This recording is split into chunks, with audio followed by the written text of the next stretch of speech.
别过来，快走！我不走，你没事。快走！我要控制不住我自己了，快走！我来帮你动气。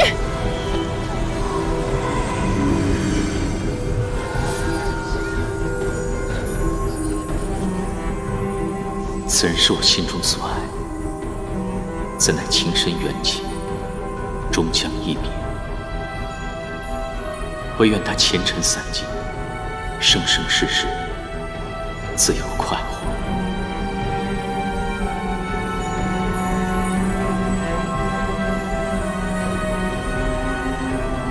你回来了。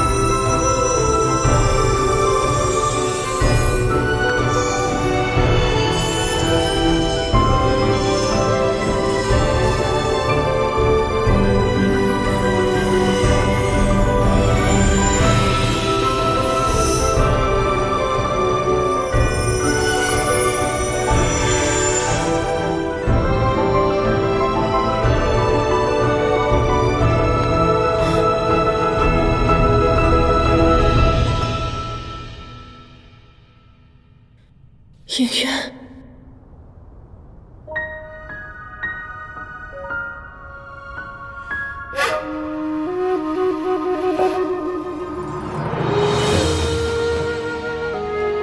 樊贵君，是你。本君先好，清离应渊帝君。欢颜如烈，悲苦如泣，浓尽碧枯，淡遮履身。妹妹，颜淡。这是不离镯，我在上面施了不离锁，只要你靠近我15步之内，就会像刚才那样飞走。我问你，如果有一天我动了情，可是我没有伤害任何人，没有做错任何事情，你会杀了我吗？我会杀了你。聪明如你，下棋若是死局，那便要抽身离去，否则伤人伤己。无论是在延续天宫，还是在地崖的茅草屋中，无论何时、何地、何情，你有没有过片刻的动心？我已心绪苍生，再也容不下旁人。这世间的种种痛楚，我都尝试过，剜心、雷刑，了无桥下死神之痛，灵火灼中焚心之苦，皆不若一次心死。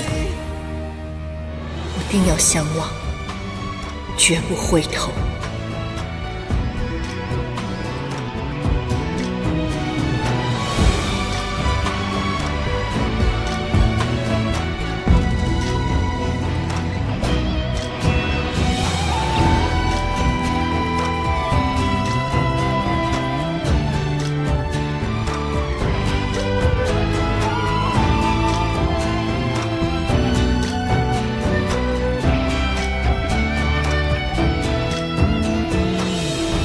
从今日起，神界与仙界合称为天界，冥界已在战中夷为平地，不复存在。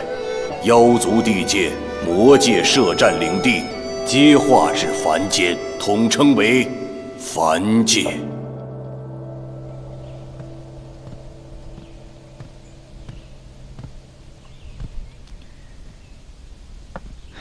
本以为陶姑娘离开你会心情不佳，没想到你倒挺想得开啊。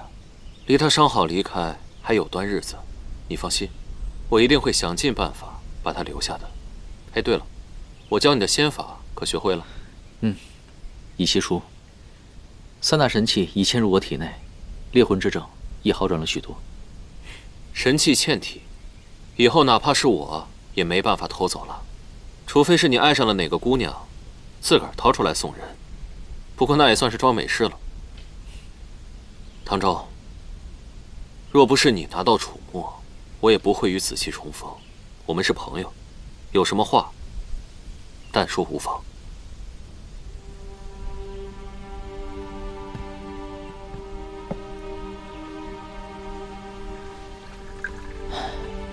都说在其位，则谋其政。你身为上神，又是魔族之首，却为了一人而舍万民，那你可有过自责吗？我当然自责。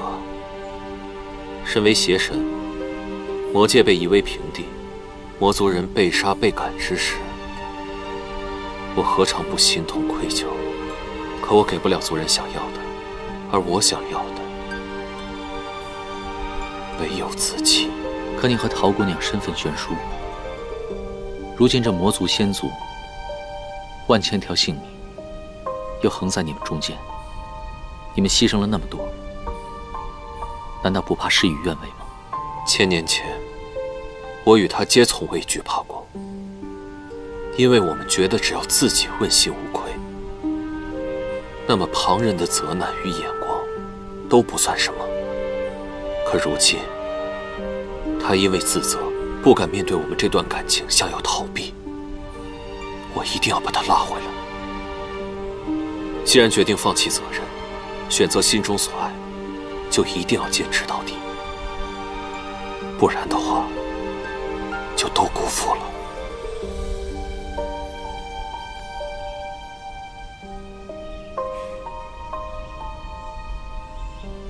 唐昭，若是现在严旦有性命之忧，你愿舍身相救吗？我会。你看，你连命都可以不要，那么喜欢你这3个字，就这么难说出口吗？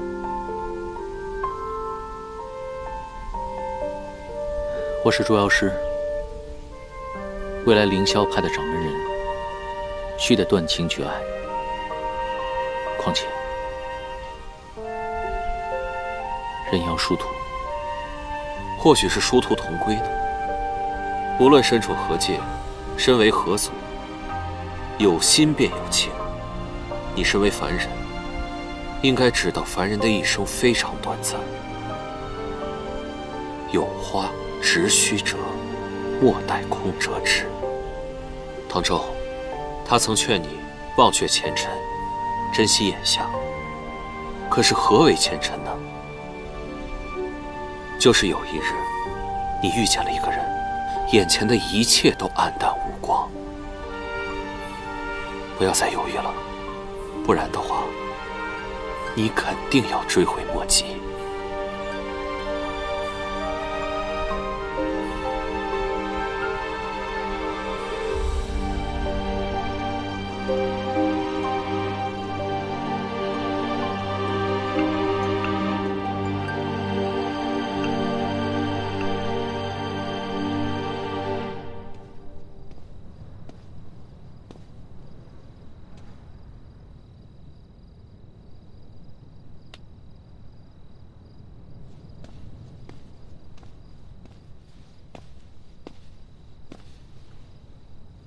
你在等我？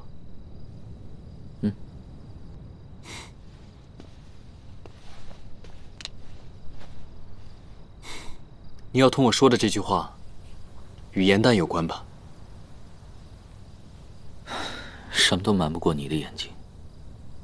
柳未央与陶姑娘的感情，令人触动。我也不想再逃避了。无论严旦如何看我，我都会告诉他我的心意。可是你是凌霄派的继承人，就算你愿意面对自己的内心，但是你同门的师兄弟，他们会同意吗？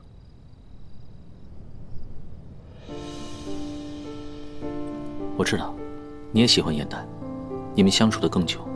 可是严旦是妖的身份，如果他的身份被别人发现了，你知道这个问题的后果有多严重吗？而这个后果，你可能承担。我希望你深思熟虑之后再做决定，前提是你不许伤害严旦。你放心，师门恩怨，我定会妥善处理。我绝对不会让严旦受到一点点的伤害。在你历难结束之后，你要返回天界做你的上仙。而颜淡怎么办？无论我是什么样的身份，我都会保护好的。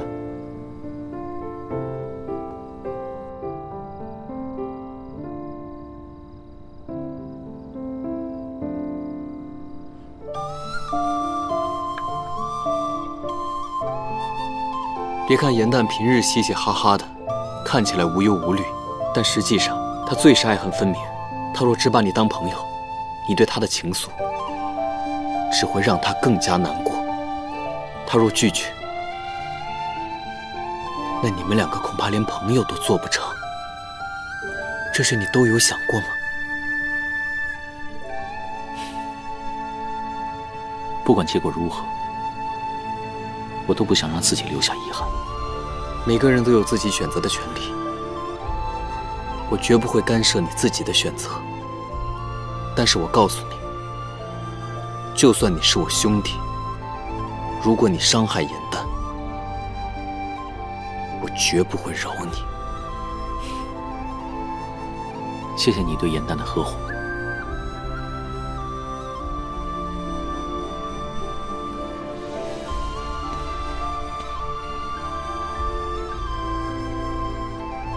于梦，你放心，我不会让颜淡因唐州受一点点伤害。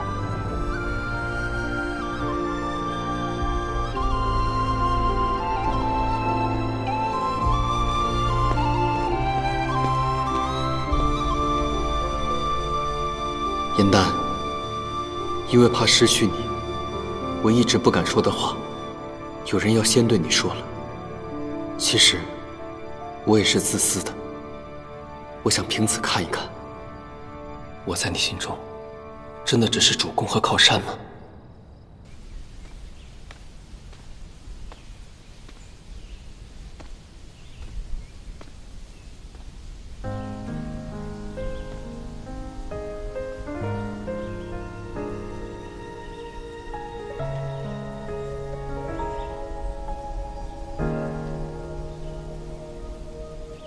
做一粒偷笑发黄的心，碧落无趣到流泪的人间去，却以为常有四海的月，尘埃如洗，难过欢喜都轻易的忘记。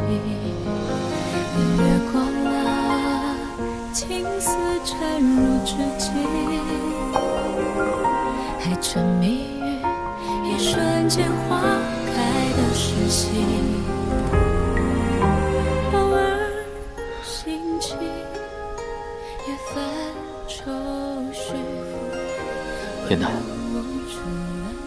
我决定不做凌霄派的掌门人了。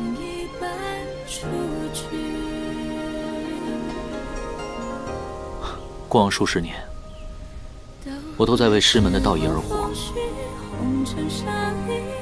可现在，我只想为我自己活一次。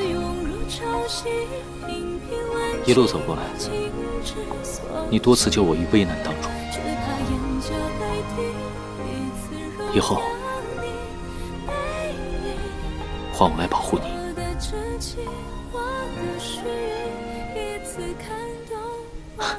其实，我第一次见你的时候，你还挺烦人的。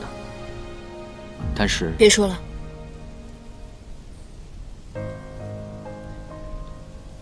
别说了。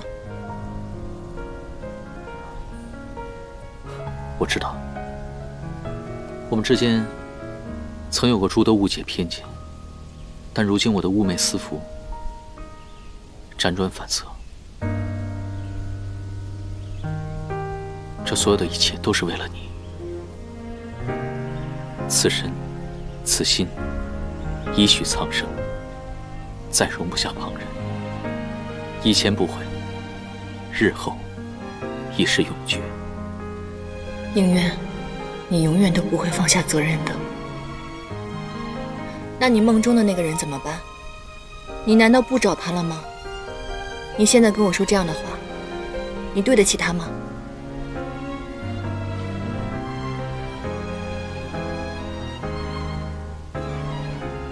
梦境为虚，眼见为实。我要珍惜眼前的你。回头接幻境，对面知是谁，我们之间是没有可能的。可我不愿留下遗憾。都怪时光风絮，红尘沙雨吹向你，心字涌入潮汐，频频问起，情之所起。你做什么？这不是龙王给你的幻翼珠吗？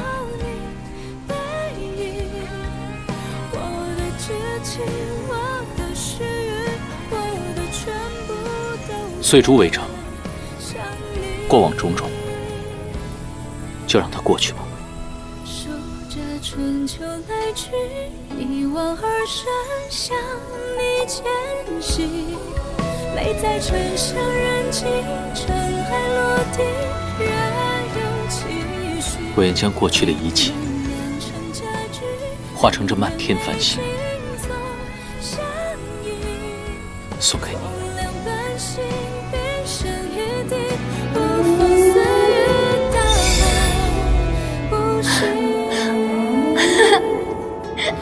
这么多啊！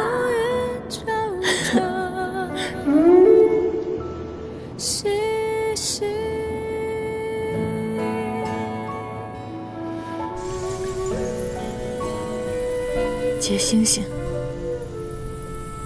又是结星星。当日的流星，不过是满天星幻化的障眼法，而今日，只是夜明珠的粉末碎片。假的，都是假的，成真不了。可我的心是真的。可你这颗真心我不想要了。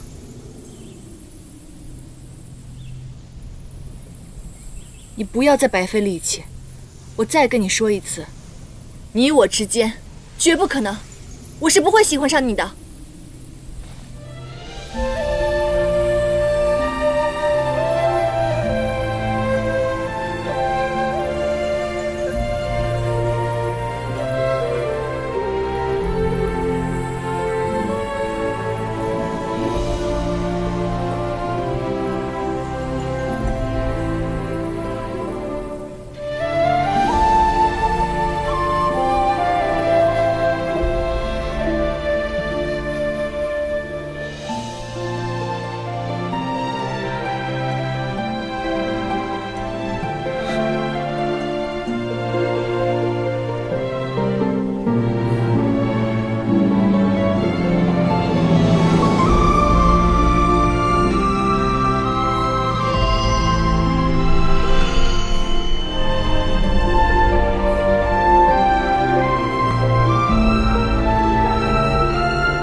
镇妖链与掌门法环相互感应，近日镇妖链频繁震动，唐师兄他是不是遇到了危险？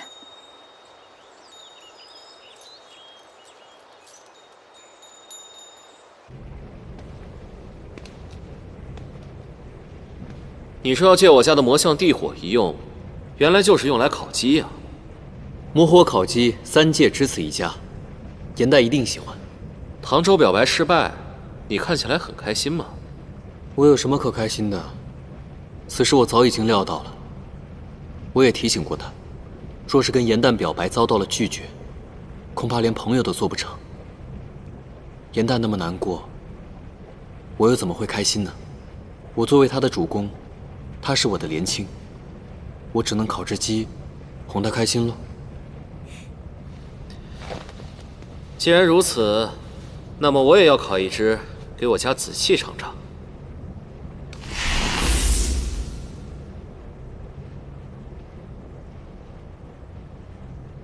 刘洋，我一直有个问题想问你：福双因一个法术，把自己变成了老人，这个法术就是传说中的傀儡术，对吗？正是。那是只有魔族的人能习得此术吗？习得此术之后，想变成任何人都可以吗？傀儡术和别的法术不太一样，任何人都可以习之，但是此术乃是我魔族顶级秘术，除了我，只有几位长老们会使用。那此法术与凡人的易容术有何区别？以傀儡术变身，无论面容、身形还是声音、气味，都一模一样。除了同会傀儡术的人，旁人根本无法破解。那昔日仙魔大战，你有没有觉得其中有何隐情？朔华虽然有邪神之力，但是4帝君同时出战，怎么可能伤得如此惨烈？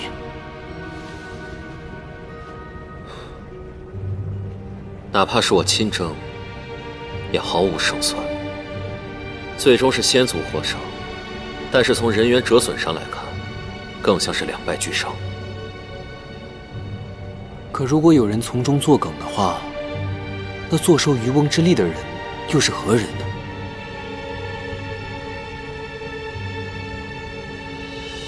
冥界被夷为平地，妖族被迫与人族同居一界，魔界几近消亡，仙界与天界合并后，也元气大伤。这么一看，无人获利啊！会不会是你想多了？但愿如此吧。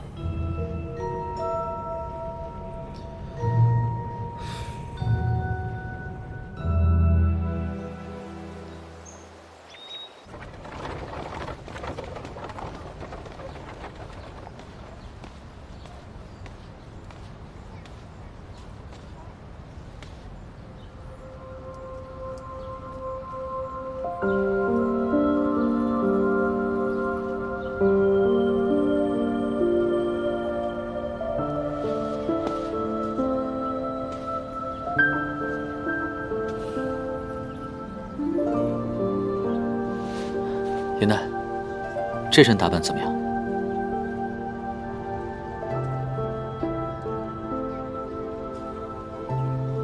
啊，那个，我不会下棋，我知你艺术超群，你可否教我？我以后不会再下棋了。那个，以前你最讨厌这个不离所了，今日我教你此术。若你不开心了，便可以用它来教训我。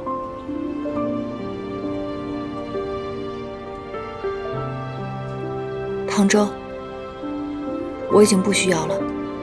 还有，我非常讨厌你这身衣服。若以后你再敢穿着它出现在我面前，我见一次烧一次。柳阳，你到底是在帮我还是在害我？那个严旦，你别误会。这个衣服是柳维阳选的。哎，严旦，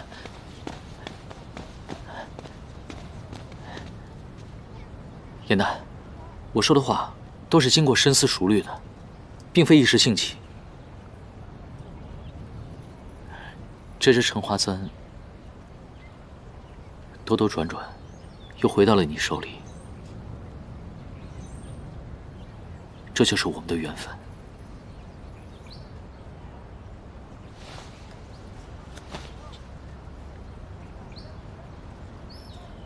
沉香早已燃尽，就算有缘，我们终究还是无分。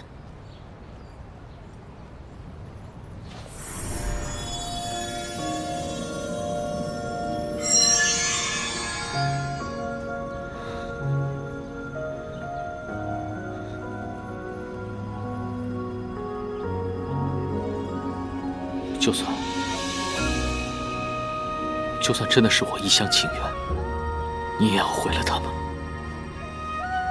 难道你从未对我有过一丝心动吗？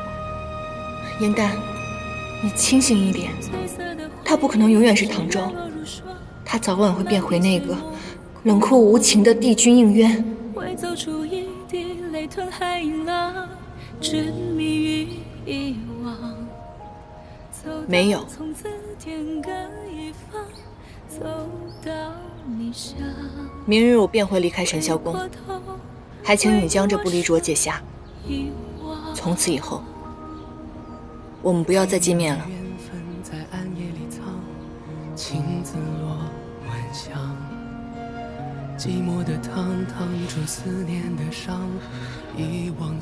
可我不想让你离开。长痛不如短痛，解开吧。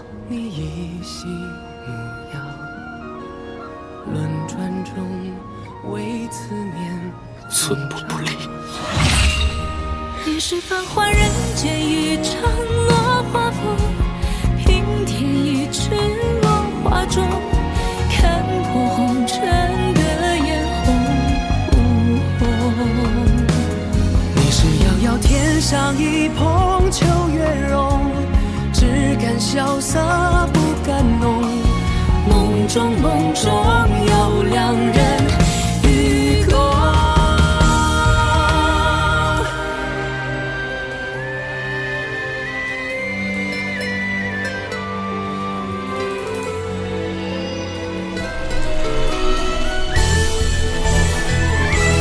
与君别后，一生我下穿越秋，山海无路万行舟。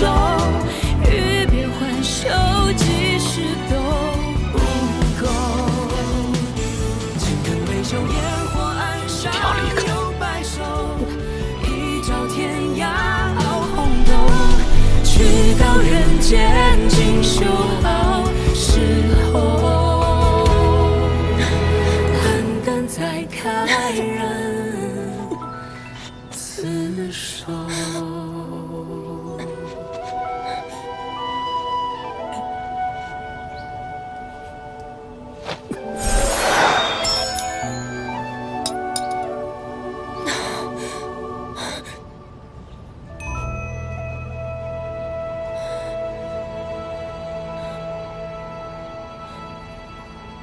多谢。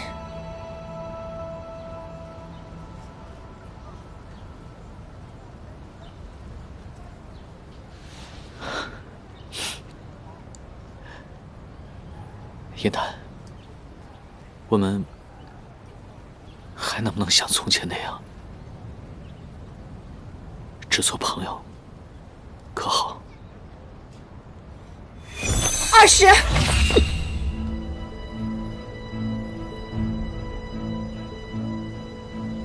你怎么会下不离所的禁制？因为我和柳维阳一样，已经找回了记忆。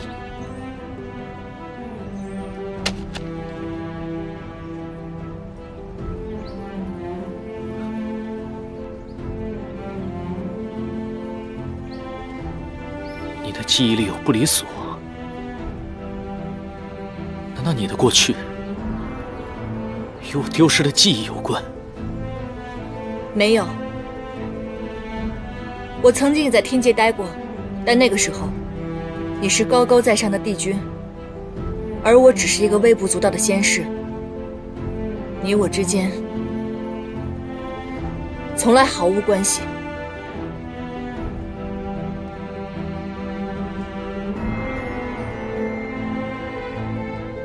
如今你有法环的禁锢，来日你有天条的禁锢。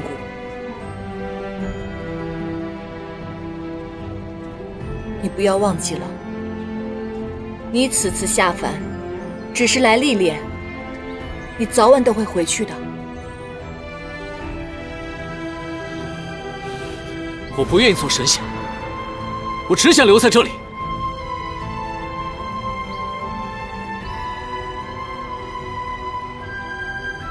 900年前，夜望川边，我一直都在等这句话，而现在，一切都太晚了。你之所以这样说，是因为你现在是凡人唐周，等到有一日你变回了帝君，你便不会这样选择。做不到的事情，不要轻易许诺。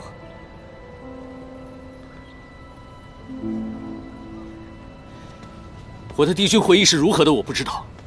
我只知道，我身为帝君时，若遇见你，也必定会爱上你。即便你恢复了记忆，我还是会选择和你在一起。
原来，唐周根本不是火德，他竟然就是应元帝君。我本以为我们可以一直这样打打闹闹下去，日久天长，永不分离。没想到，你还是宿命般的遇见了他，而我还是晚了一步。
菜来了，慢用。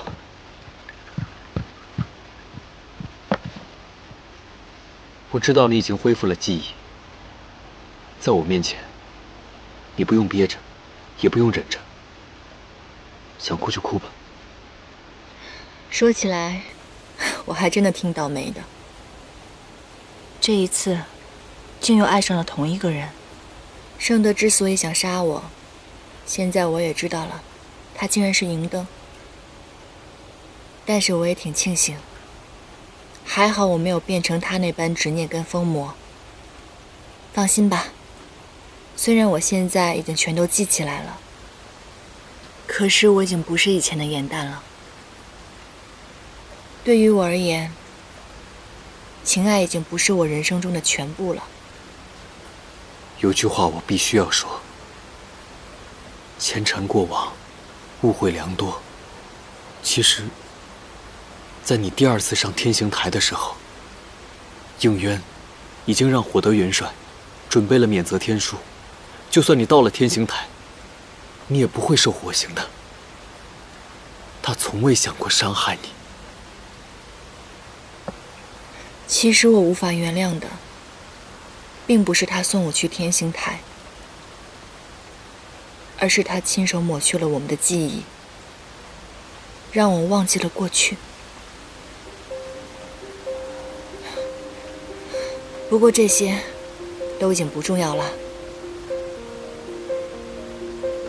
你是否怪我隐瞒了你的过去？正是因为你的隐瞒，这些年来我在耶兰山才能够无忧无虑的生活啊。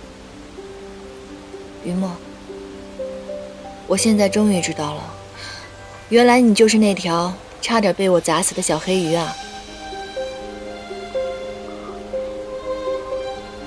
我问你，你是不是因为我来到凡界，才失去一只龙角的？不是，是因为敖轩发现了我的真实身份，才离开的九重天。龙角也是因他而断。遇到紫菱那日，我正在被他追杀。不信你去问紫菱，当初我还是鱼身时，你也并没有砸到我呀。在那个时候，正值我化为人形的关键时刻，命悬一线，所以看起来奄奄一息。是你显出真身相护，才让我顺利化出了人身。这么说，我还要感谢你呢。否则，我怎么可能找你当靠山，让你随意给我起名字呢？没想到当初还有这番因缘际会。其实恢复记忆也挺好的。我知道陆明升了官，还真是给我们仙氏长了脸。还有姐姐，迎灯落得如此下场，定是姐姐的手笔。如今，我知道姐姐心中还有我，便是已经很好了。现如今，只是已经升了仙阶，做了妙法阁的掌事。如果你想见他，我可以找陆明安排。不必了，别去打扰他平静的生活了。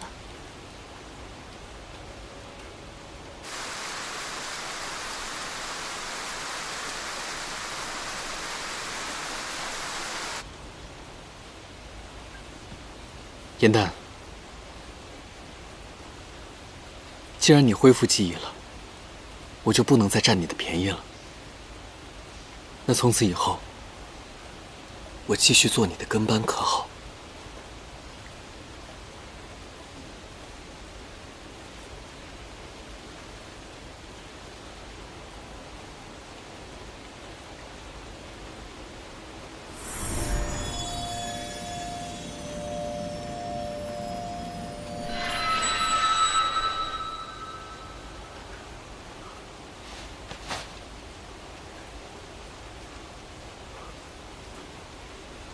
这是你送给我的印记，你凭什么抹去呢？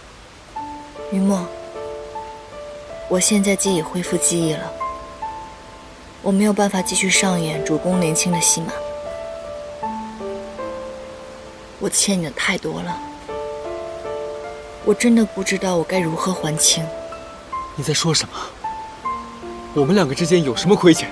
你是我靠山，我是你跟班，这是天经地义的事。我们曾说过，要有福同享，有难同当。救七族，一诺千金，我怎么可能抛下你不管？可正因为你是我的朋友，我才不能再连累你了。于墨，也许现在对我来说，离开才是最好的选择。我不能再占用你的人生了。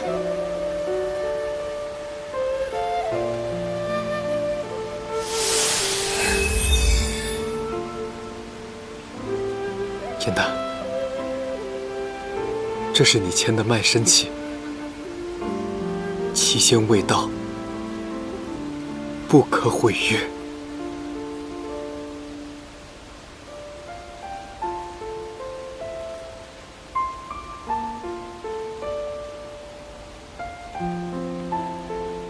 对不起。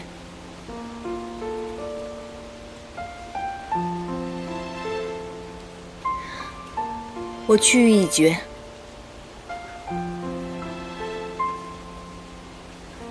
明日以后，我们各奔东西。来，今夜让我们不醉不归。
山主，山主！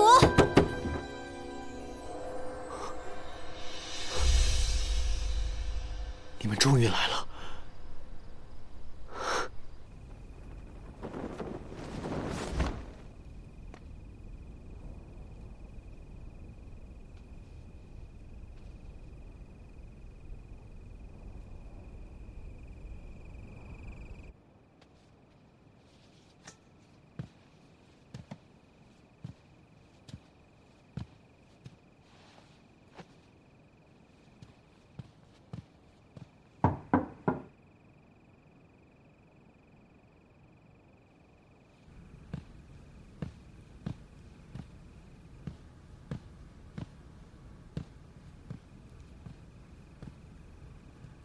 不都说好了各奔东西了吗？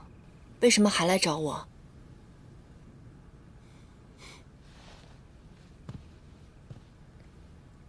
我自然是不敢不听你的，但是有些人不同意啊。严丹姐姐，你不能走！姐姐，你不能走！严丹姐姐，你不能走！你们怎么来了？你可知道我每日要派多少人去打扫你的藏书阁？你要走了，这小楼就白建了，彻底成了我们延兰山最大的亏空花销。是啊是啊，我还没有长大，你怎么能走呢？紫嫣，这山境中要是没有你，少了许多生机乐趣啊！你要不回延兰山，那我就回胡族老家了。严丹，你要是不回去，我也不回去。我和琳琅一起去胡族。严丹姐姐，当初在降妖堂，你答应过我要帮我庆生的，明天就是我的生辰了，你不会骗我的，对不对？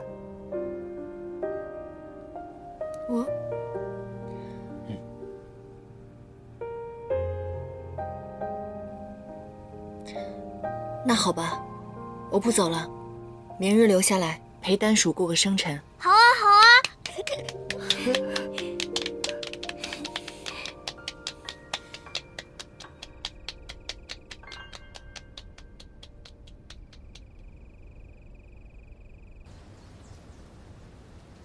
丹鼠，给你的。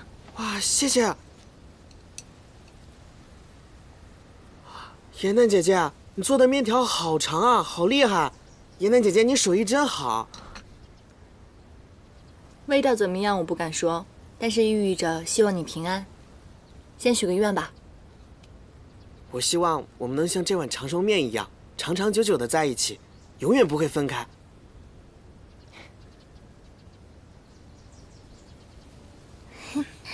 丹叔，你看，百灵给你准备了什么？什么？当当！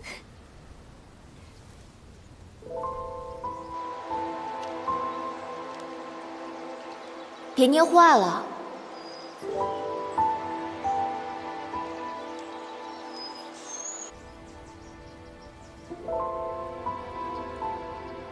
哇，剪得好像我们呀！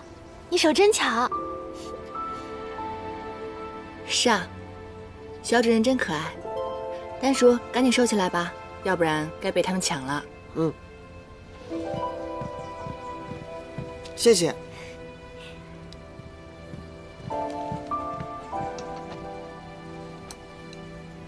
大家赶紧吃饭吧。我给你尝，谢谢姐姐。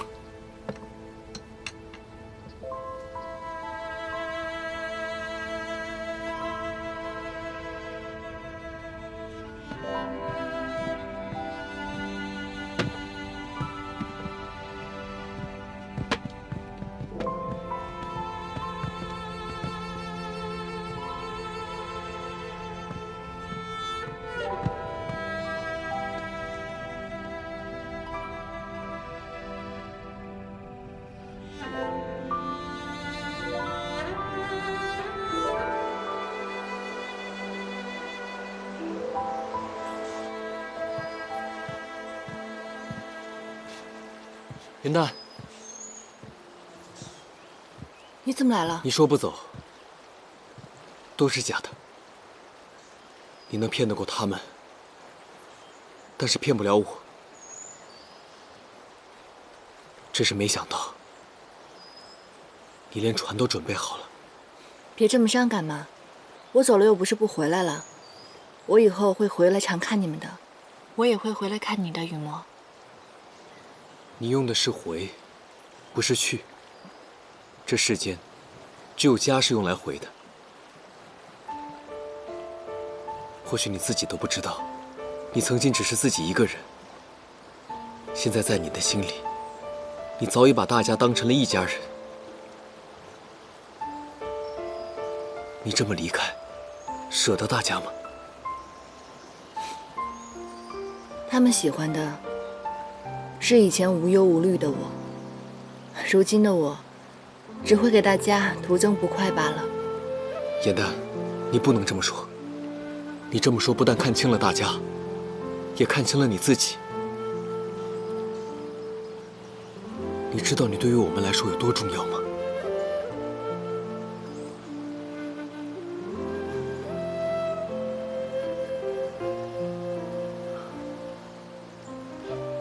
好，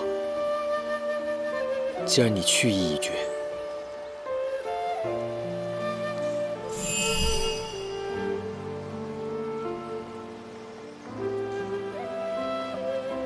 把它带在你身上，我会心安些。你在胡说什么？没有了一眼，你的九旗之力便会不稳。一个堂堂的山主，总是闭关修养，这传出去也不好听啊。我无所谓。当初我寻遍凡间都找不到你，我用它和将臣交换了你的下落，才寻到的你。既然你要离开，那这个当初许你的一眼便再无意义。我留着它，又有何用？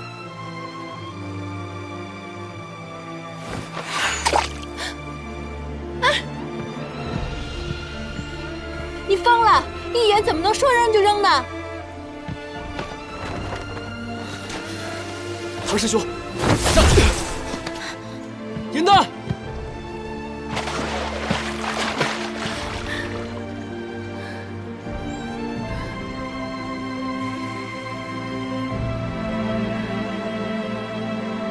快上来吧。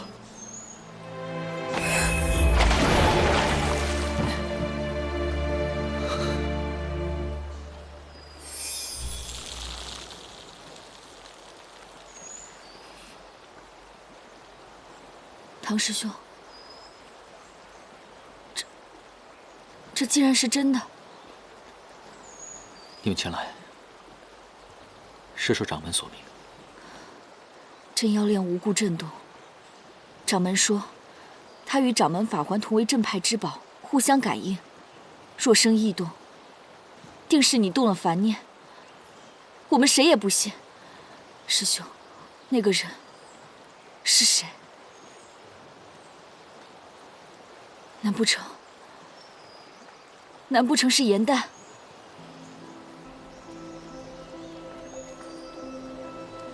你既然已经决定要走，为何还要帮我捡回来？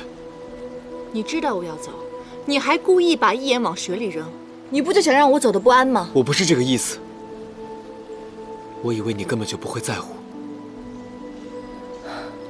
你以为我不会在乎？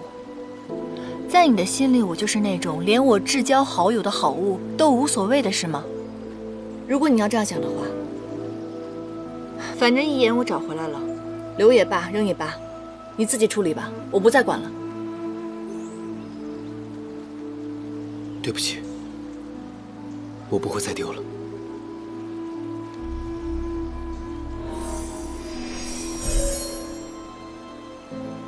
真的是他。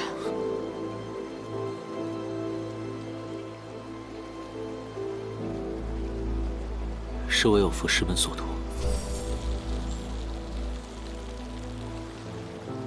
这法环可是要现在拿走。掌门只是命我们把你带回去。唐师兄，掌门如此倚重你，只要你好生认错，不再犯戒，他一定能原谅你的。若是我不认错呢？掌门若要罚我，罚就是了。可是今日，我不能跟你们一同回去。你们放心吧，掌门知道你们二人拦不住我，不会责难你们的。待送颜淡安全归家，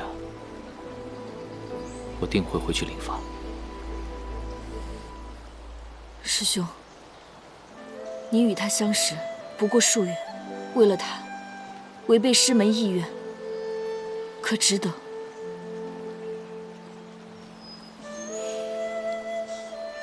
值不值得，为心所愿。颜淡，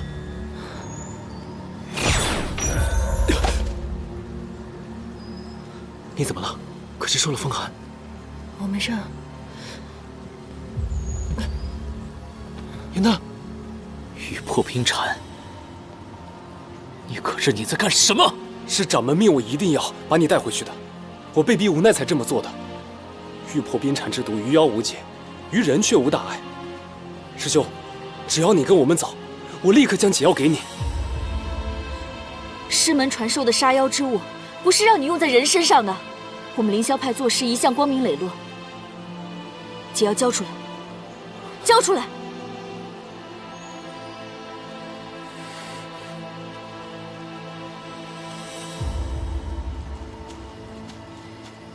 唐师兄，快去给颜淡解毒吧。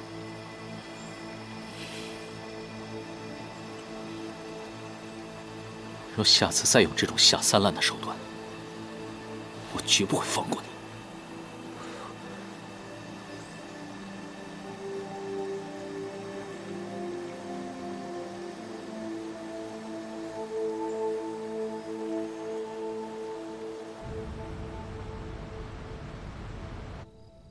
走着出去，抱着回来，还是山主有本事啊！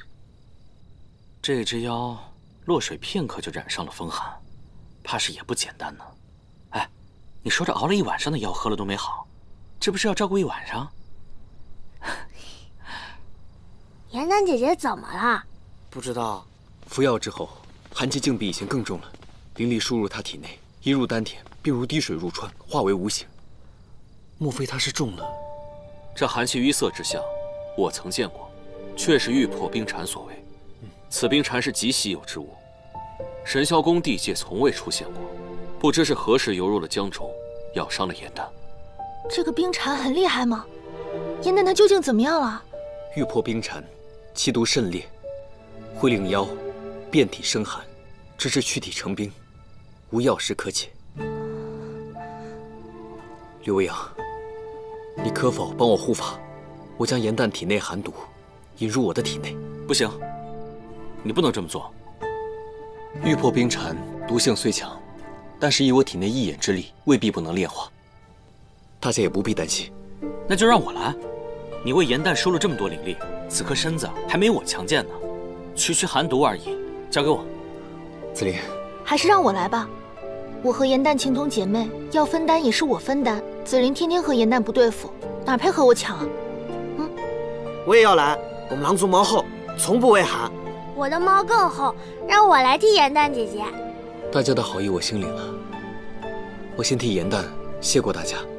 待严诞中毒皆因我而起，若让你们代受，我怎能心安啊？不过你们放心，有更重要的任务要交给你们去做。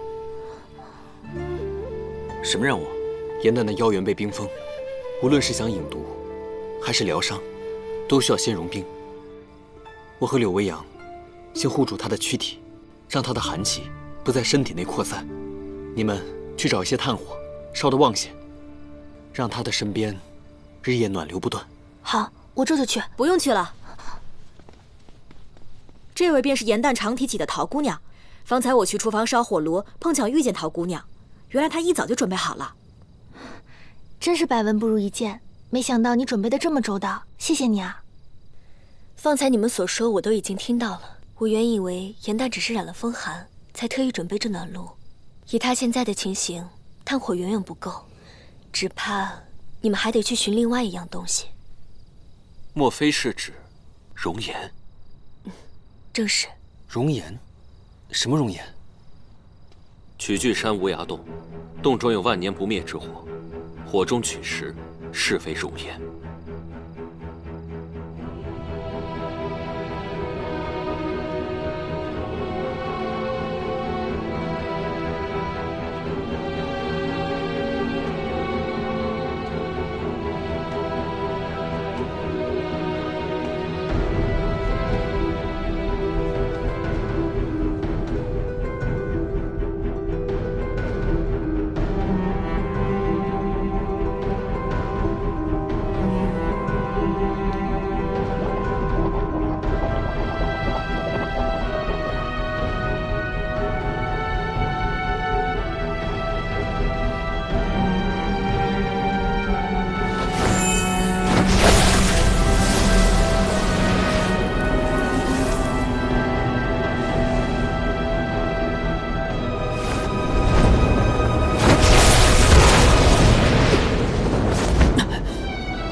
这破地方热得跟鬼一样。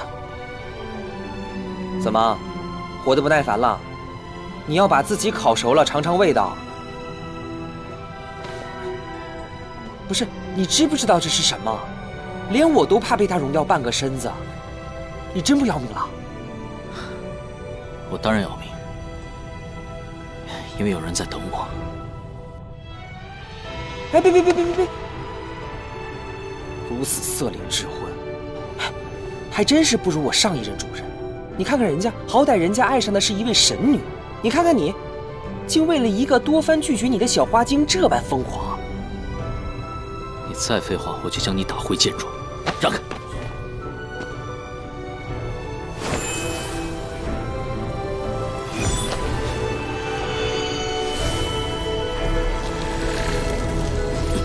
你小心点儿，别烧烂了手。日后再有握不住剑，我可不想跟你啊。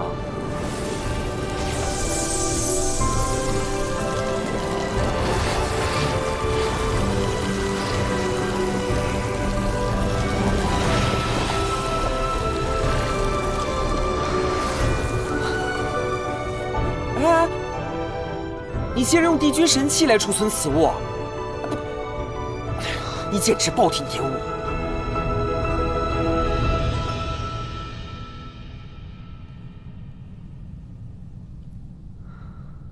天上人间，他爱上这小花精2次。唉，他与严诞的前尘纠葛，能瞒一日便瞒一日吧。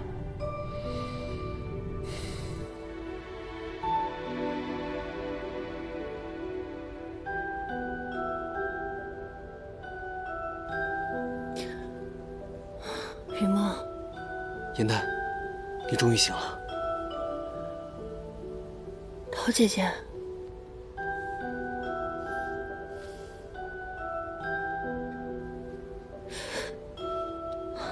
我怎么又回神霄宫了？怎么这么热啊？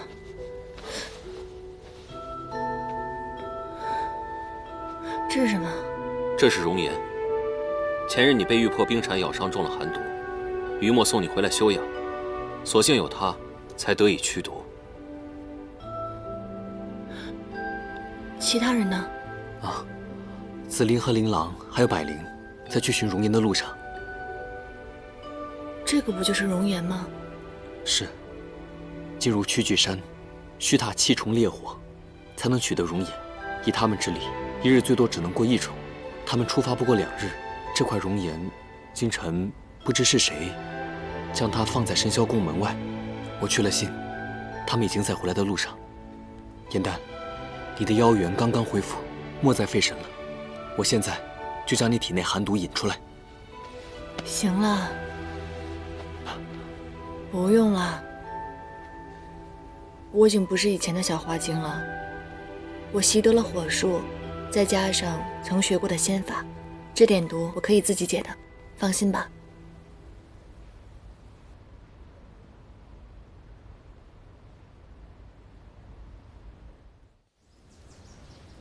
这怎么办呢？什么方法都试过了，要不是我打不过他，我一定把他摁在地上硬塞进去。那能怎么办啊？偏生他对这味药的气味如此敏感，我捣碎了煮烂了，还是蒙混不过。六公子说他伤了内息，若坚持不服药的话，说不定会留下病根的。伤了内息？颜淡，你怎么出来了？谢天谢地，那传说中药师无解的寒毒，真被你自己治好了？你放心吧，我已经无大碍了。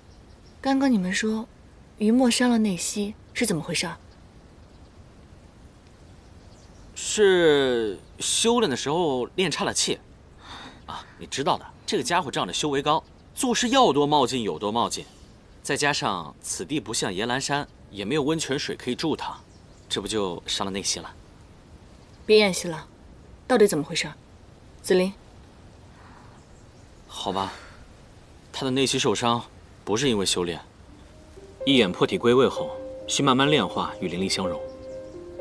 可他把你身上的毒引到自己身上，强行加速，这才愈发严重。那时你昏迷不醒，山主知你不能自己去散寒毒，这才铤而走险，还不让我们告诉你。你都不知道，那家伙有多在乎你。当初说要引毒，我们3个都想帮忙，但他死活不肯，非要亲自来。看不起谁？引毒的时候，你们也曾要一起帮我吗？嗯。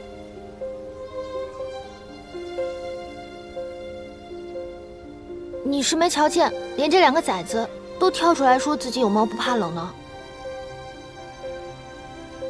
你们总是这样无条件的帮我，我真的不知道该说什么了。谢谢你们。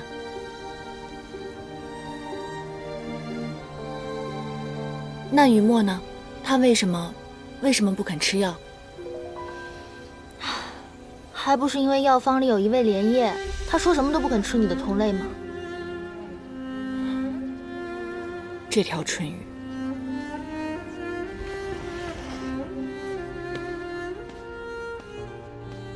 拿出去，我是不会喝的。颜淡，他可走了。明明这么关心他，为什么要躲着他？好，那我问你，你到底是想让他留下，还是想让他走啊？你不知，颜淡奋不顾身，跳下湖中去取回一眼，我有多感动，而他却为了我中了毒，你不知我有多心痛。或许是我做错了吧？那只是个意外。为这样的事情自责，你还是我认识的那个天不怕地不怕的于墨吗？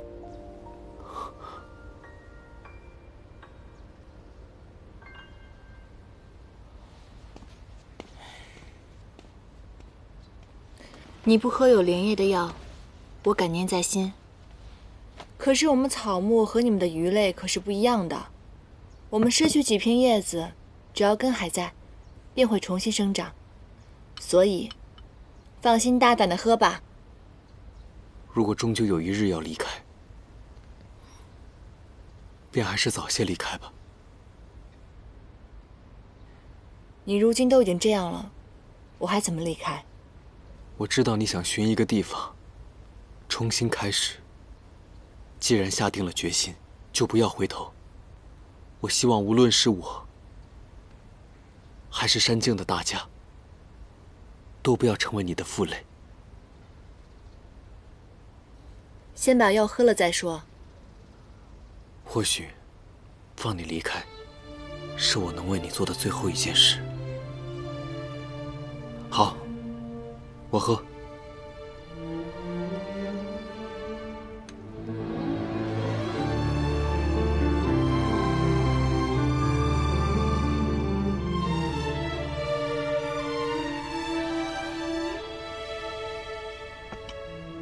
你可以走了。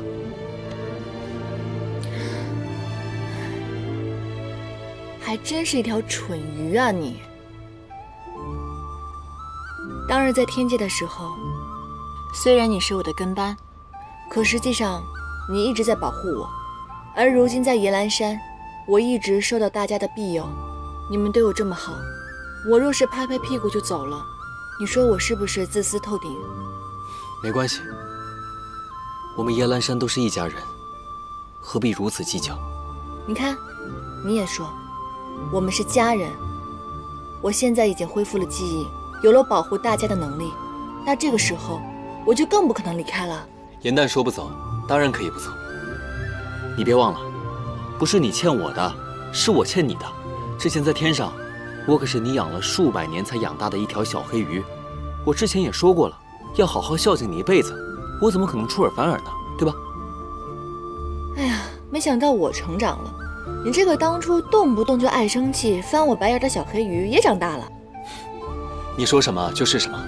既然你不生气了，来，恢复吧。你教训的是，那我怎么能违约呢？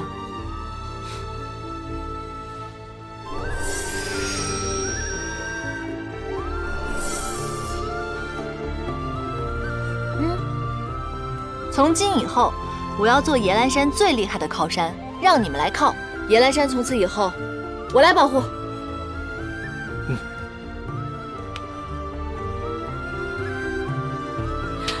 太好了，元旦姐姐不走了。子然，这回高兴了吧？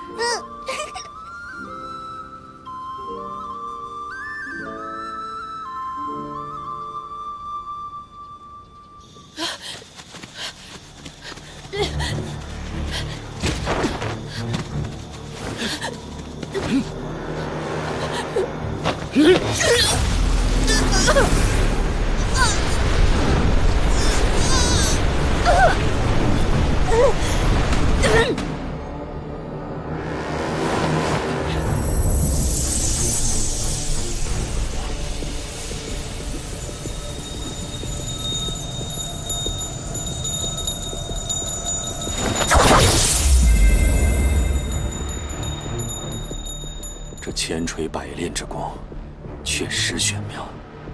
若要功成形满，怕还是要再需些时日。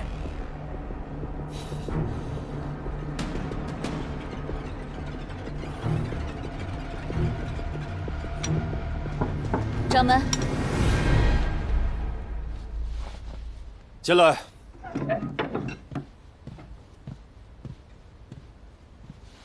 参见掌门。你回来了，唐周呢？唐师兄他不愿和我们一起回来。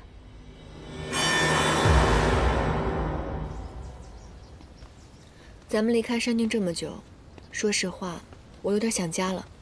我们什么时候回去？前些天，山境陆续有小妖失踪，我让百灵先回山搜集线索，发现他们都是在离开山境后突然失去联络的。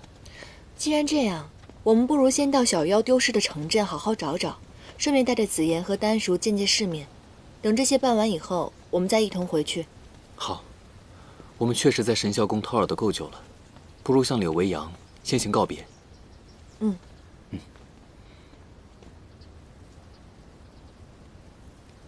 桃姐姐，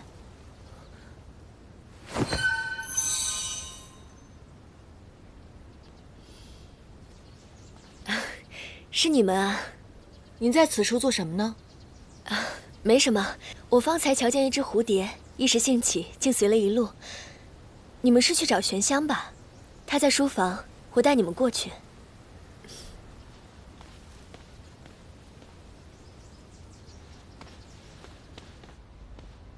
你们这边要走啊？不再多待几日？虽然我这神霄宫素来冷清，可你们和唐州前后脚离开，说实在的，还真有点舍不得。难道我就这么不值得你们留恋吗？有桃姐姐还不够啊！你有她一个人留恋你就行了，你还要有几个好姐姐？我说严旦，你可别害我啊！我心中唯有子期一人。不过话说回来，你们不会刚走就要回来吧？再来提前写信啊！若是打扰我们的二人世界，看我跟你算账。这镜湖水月可是你的领域，平日连耶兰山的信都传不进来，你们是如何做到通信的呢？这个简单，用牵丝笺，这是我们神霄宫特制的传信工具，一会儿给你们带上些。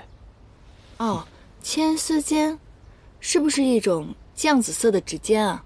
正是，你见过？啊，没有，刚刚恰好看见桃姐姐在用牵丝笺传信，所以就看到了。传信？我被杀祭旗前，心中已经明了，仙魔大战不可避免，于是，在心中默默祈愿，希望仙族故友皆能平安得胜而归。如今得知诸多故旧皆殒身灭命，我心中悲痛难安，便悄悄用牵丝笺画了往生符，烧给故人，以尽哀思。子期，你真的不用为了顾及我的感受而去偷偷祭奠。无论你想做什么，我都愿意奉陪。谢谢你，玄香。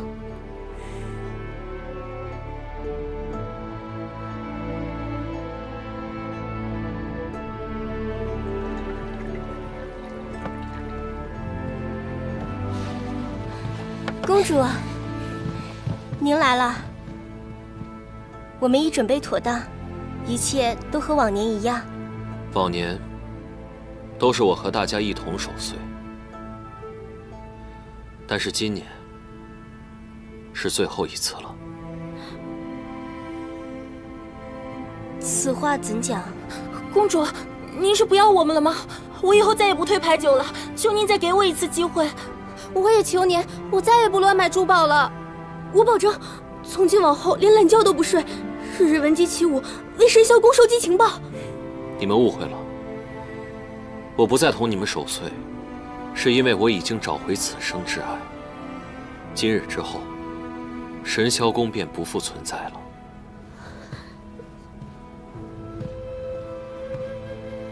你当真要如此吗？他们为你效力多年，即便是要解散，也不要辜负了他们对你的情谊啊。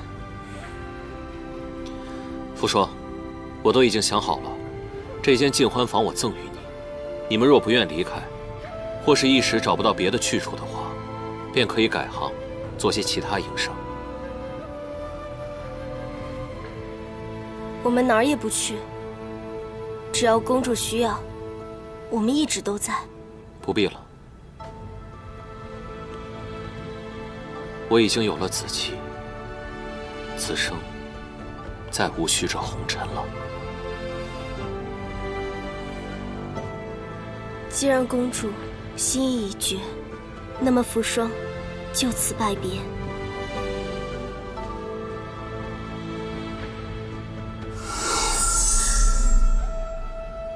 傅霜，你为何要化作老妇？一朵花，只有开给喜欢它的人看，才叫圆满。赏花之人既去，花便永不再开。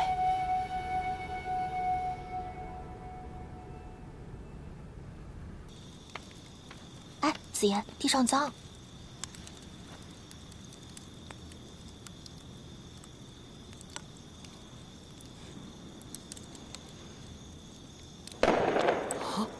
哇，好漂亮！哇！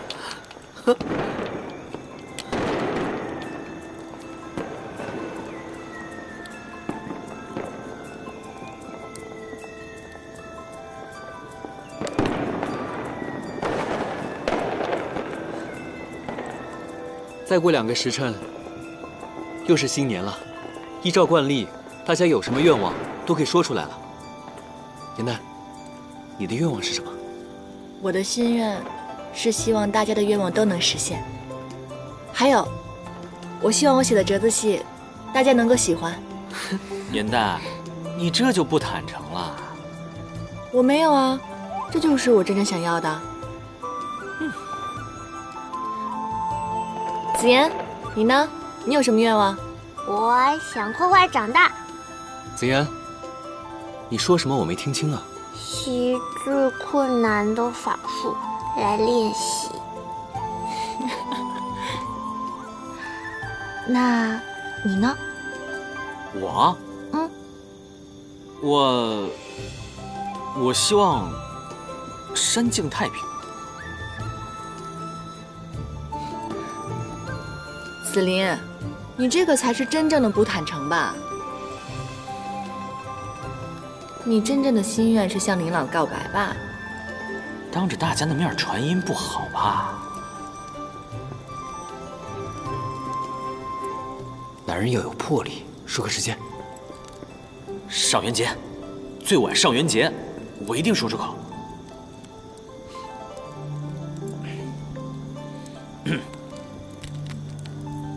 云梦，你呢？你有什么愿望？我的愿望，我的愿望呢，是希望大家都如今天这般开心。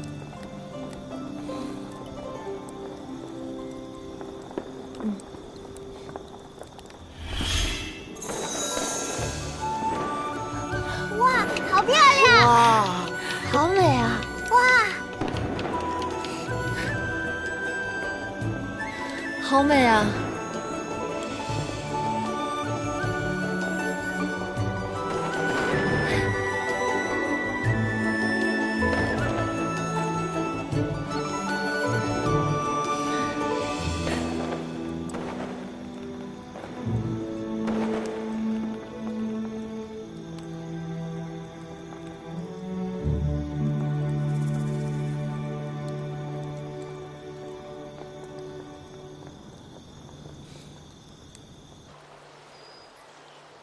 这片衣角是那个小妖被捉走的时候分力留下来的，你看看，能不能看出什么端倪？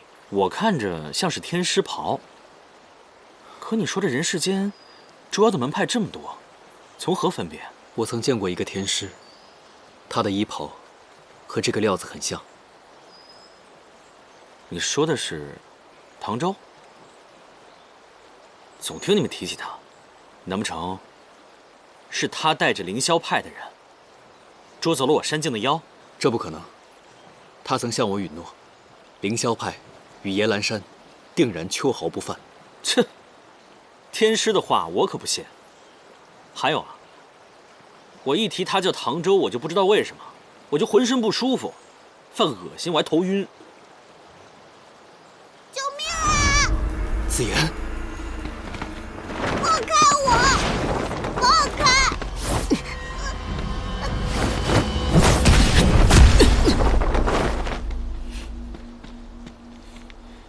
怎么会是你？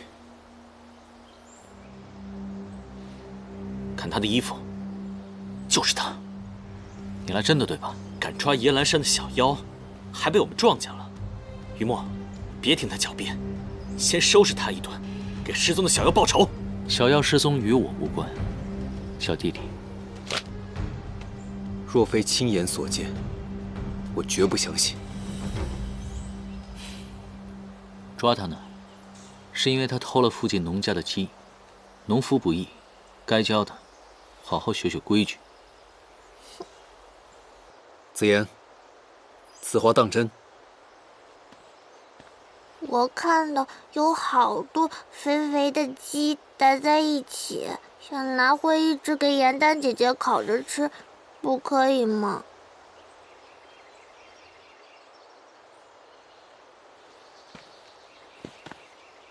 那你的衣角又是何时破损的？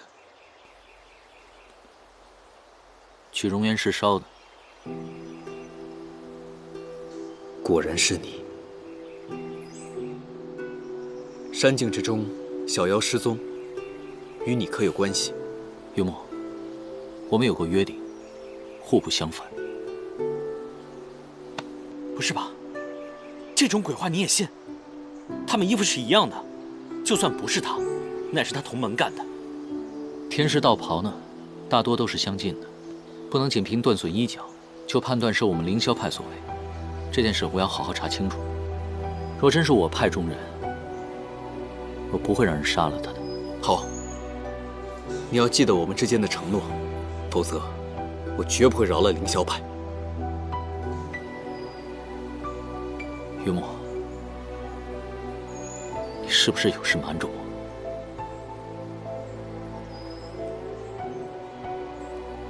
你一直跟着我吗？我只想确认他的安全而已。可是，严丹他不想见你。